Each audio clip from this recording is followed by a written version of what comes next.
Good morning. You're here for a story, so I'm going to tell you the story about how Chester lost his ear.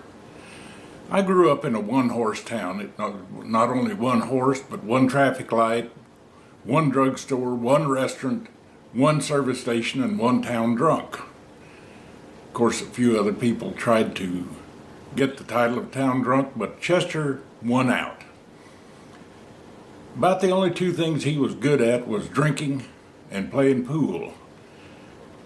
He'd come in drunk at night and go to sleep, and his wife would get up the next morning and kick him out and tell him to go get out of there, out of her way. She earned money for the family by taking in laundry, and the last thing she needed was Chester laying around there. So he'd come down to the pool hall, and the thing that he really liked to do was whittle. That helped him get through a hangover. And he had the sharpest pocket knife in town, and he had whet it a little bit on his little whetstone he carried in his pocket, and then he'd strap it on the side of his boot. And what he liked to carve most whittle most, was the ends off of apple boxes, which were basswood that made really good whittling. But he didn't whittle anything in particular. He'd just make shavings. And he'd roll shavings off that as thin as newspaper.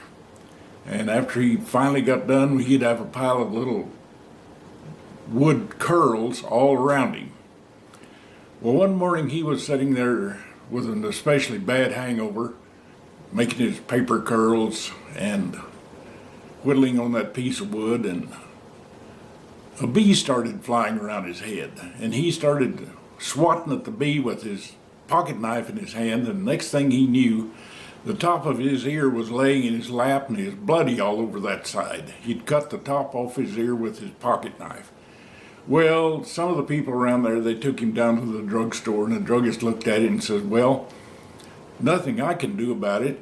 Says only a doctor would be able to sew it back on, and the closest one's in Borger, and he'll probably charge you $20, which Chester didn't have anyway.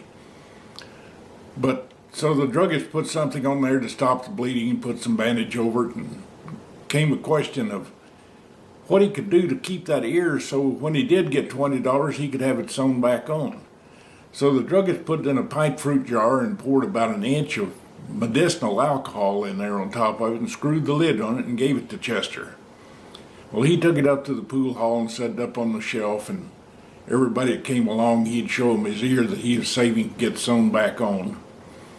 But then time went by, and one morning he woke up with a hangover that nothing but the hair of the dog that bit him would do him any good. And he was staggering around, and he looked up on the shelf and saw that bottle with an inch of alcohol in it, grabbed it, took the lid off, and swigged it down. After he got through, well, he realized he had also swallowed his ear. Well, he said that ear's nothing but decorative anyway. It wasn't really functional, so no big loss. And that's the story of how Chester lost his ear.